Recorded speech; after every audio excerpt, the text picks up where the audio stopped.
harus kita jalankan dengan baik, benar, tulus, ikhlas, dan jujur. Karena ini adalah program yang sangat bagus sekali, karena kita bertanggung jawab untuk bisa mencerdaskan anak-anak bangsa, sekaligus bisa untuk menggerakkan ekonomi bawah. Di sini saya ditemani Ibu Arumsari yang sehari-hari akan memelototi saya dalam hal keuangan.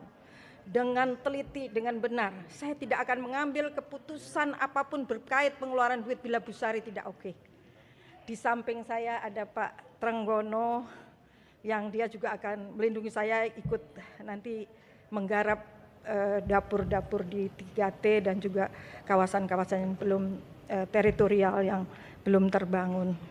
Itu ya teman-teman ya, langkah kami adalah pertama-tama seperti yang beberapa waktu lalu saya sampaikan, kami concern pada efisiensi anggaran agar bisa tidak membebani anggaran negara pada saat ini, tetapi dengan tidak mengubah target dari yang kita berikan gizi.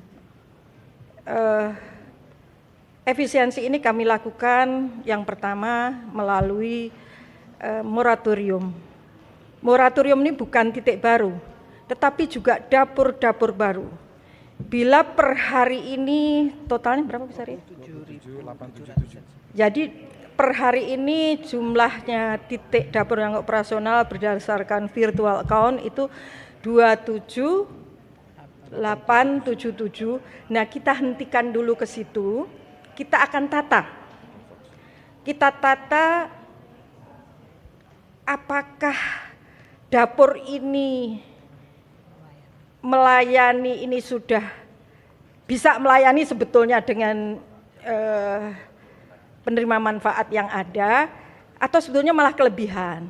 Nah, kemudian ini kita akan nanti dulu, artinya kita nggak buka yang baru dulu maupun pendaftarannya. Ya, jadi kita mau nata misalnya Jawa Tengah ini harusnya butuh berapa, Jawa Barat ini butuh berapa, DKI butuh berapa, dan lain-lain, Jawa Timur. Karena memang dari datanya Ibu Arumsari, dapur ini masih menumpuk di Jawa. Kemudian setelah kami menata, baru ya kami hitung apakah perlu kami membuka kembali atau tidak. Yang kedua, kami refocusing penerima manfaat.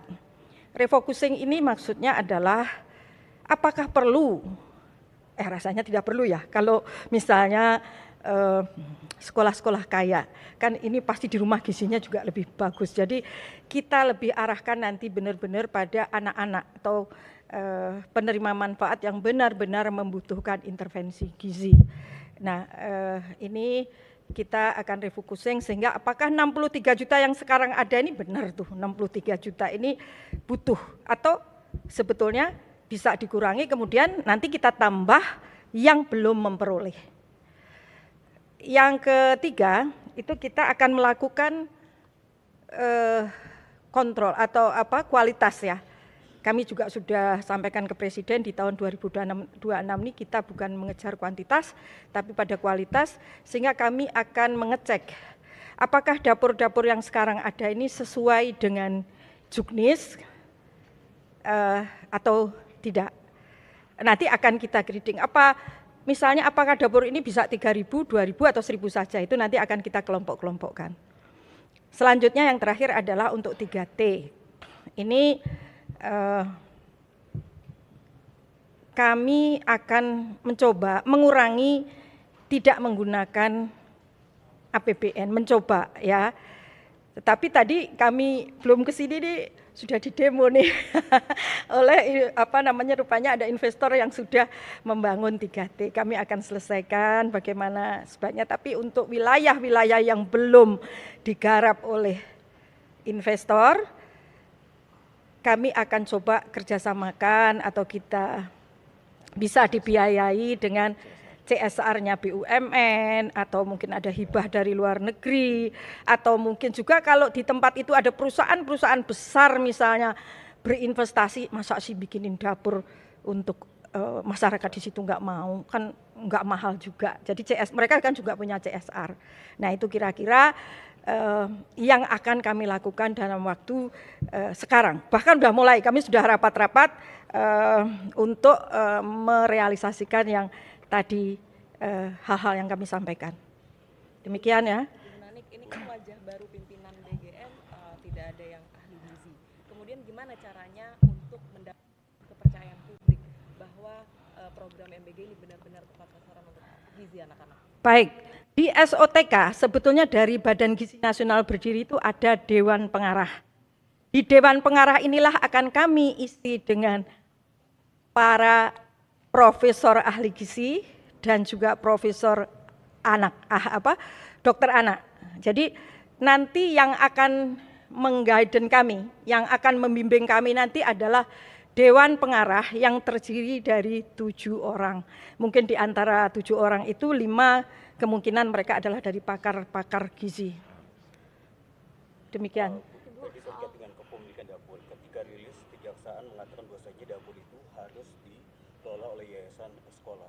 Pasca kejadian bagaimana pembelian dapur itu sendiri? Lalu kedua, apakah boleh pemilik dapur itu berafiliasi? Jadi itu menjadi sorotan masyarakat juga. Saya akan luruskan ya, mungkin sebetulnya bukan berafiliasi dengan sekolah. Yayasan itu boleh saja, tidak harus nggak ada syaratnya berafiliasi dengan sekolah. Tapi memang diutamakan dulu Pak Presiden ketika mendirikan BGN itu adalah yayasan-yayasan yang bergerak dalam bidang sosial, kemudian pendidikan dan juga agama apa saja. Nah itu, tapi kalau secara khusus juknisnya berkaitan dengan sekolah tidak ada. Satu lagi kali ya. Jadi gini, masih kita lihat, jadi misalnya begini Mas, di tempat terpencil itu, saya misalnya di Lombok Barat, saya pernah ke satu pulau, muridnya hanya 119, kan nggak mungkin juga didirikan dapur, tapi di situ ada kantin. Jadi bisa dong kantin itu digunakan gitu. Jadi kantin ini salah satu alternatif, begitu.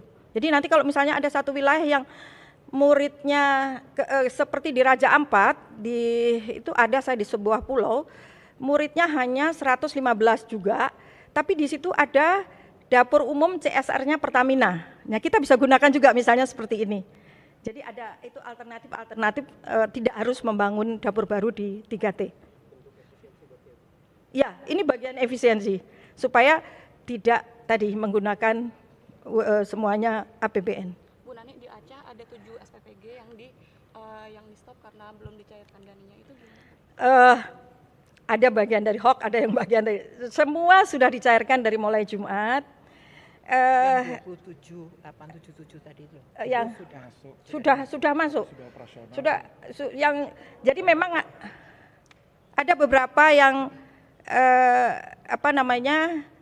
yang Jumat itu sudah dicairkan.